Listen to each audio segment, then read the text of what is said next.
اختر شیرانی ایک بڑے شاعر گزرے ہیں علی بھائی، آپ نے سنا ہوگا۔ کمال شاعر تو کمال تھے، لیکن ان میں کچھ خامیاں بھی تھیں۔ خامی یہ تھی کہ وہ بلا کے شرابی تھے، ساتھ ساتھ وہ اپنے سامنے کسی کو خاطر میں نہیں لاتے تھے۔ ایک مرتبہ ایسا ہوا کہ چند کمیونسٹ، اس وقت یہ لہر بڑی چل رہی تھی، تو وہ چند نوجوان آئے ان سے سوالات جوابات کرنے کے لیے، لیکن ان کے لیے 2 شراب کی بوتلیں لیتے آئے۔ دونوں بوتلیں انہوں نے پی لی۔ پینے کے بعد وہ اپنی مستی میں، اپنے ترنگ میں آ گئے۔ اب جب انہوں نے دیکھا کہ رنگ چڑھ گیا ان کے اوپر، تو انہوں نے سوال شروع کیے۔ ایک نے کہا، یہ بتائیں جوش کے بارے میں کیا خیال ہے؟ طرح دے گئے۔ فرمایا کہ ساحر لدھیانوی کے بارے میں کیا کہتے ہیں؟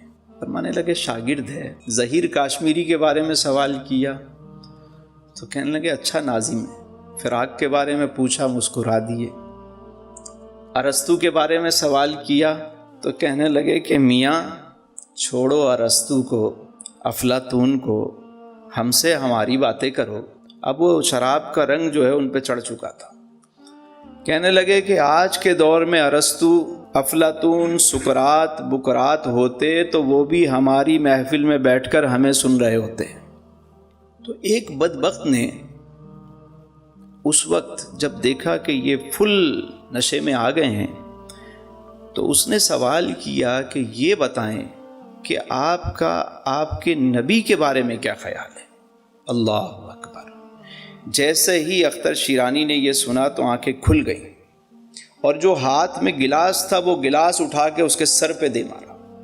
فرمایا بدبخت، ایک گنہگار اور روسیا سے اس حالت میں اس کے سامنے اتنا مقدس نام لیا تو نے، تو مجھ سے میرا ایمان چھیننا چاہتا ہے؟ ایک گنہگار کے پاس اس کے علاوہ ہے ہی کیا؟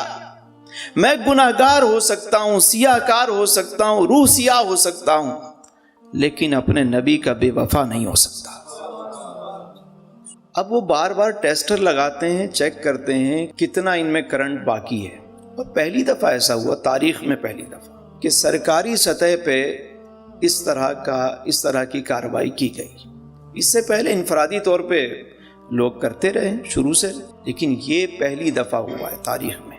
اس کی جتنی بھی مذمت کی جائے وہ کم ہے۔ یورپ کے اندر بڑی تیزی کے ساتھ اسلام پھیلا ہے، بڑی تیزی کے ساتھ، اور مسلمانوں کی افزائش بھی زیادہ ہے۔ تو اب انہیں خطرہ لاحق ہو گیا کہ کسی طریقے سے انہیں بدنام کریں، فساد پیدا کریں، ان کو نکالیں، لیکن ان کے گھٹانے سے یہ چیزیں گھٹ نہیں سکتی۔ یہ کیا خاکے بنائیں گے یار؟ اللہ نے اپنے نبی کا تو سایہ نہیں بنایا، سایہ نہیں بنایا کہ کوئی اس کی بے ادبی نہ کر دے، اور پھر خاکہ اس کا بنایا جاتا ہے جس کی تصویر ہو۔ یہ تو اپنے خاکے بنا رہے ہیں، کیسے خاکہ بنا سکتے؟ شیطان بھی اس روپ میں نہیں آ سکتا، تو ان کی کیا ضرورت ہے کہ یہ کچھ کریں؟ کہ فرانس یہ سمجھتا ہے کہ ان کو ہم نشے میں لگا دیں گے، چیزوں میں لگا دیں گے، فلاں میں لگ گئے ہیں یہ، تو یہ اپنے نبی کو بھول جائیں گے۔ یہ ان کی بھول ہے۔ مانا کہ ضرورتیں ضروری ہیں زندگی کے لیے، مگر یا رسول اللہ آپ سے ضروری تو زندگی بھی نہیں۔ میرے تو آپ ہی سب کچھ ہیں رحمت عالم، میں جی رہا ہوں زمانے میں آپ ہی کے لیے، اور تمہاری یاد کو کیسے نہ زندگی سمجھوں۔ یا رسول اللہ تمہاری یاد کو کیسے نہ زندگی سمجھوں، یہی تو ایک سہارا ہے زندگی کے لیے۔ ذرا فیصل بھائی یہ ذرا سنائیں، ذرا بات چھڑ گئی ہے تو ذرا۔ تمہاری یاد کو کیسے نہ زندگی سمجھوں، یہی تو ایک سہارا ہے زندگی کے لیے، یہی تو ایک سہارا ہے زندگی کے لیے۔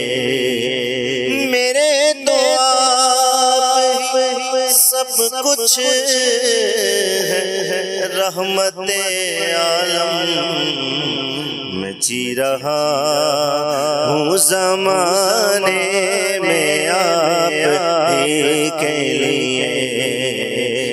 جی رہا ہوں زمانے میں آپ ہی کے لیے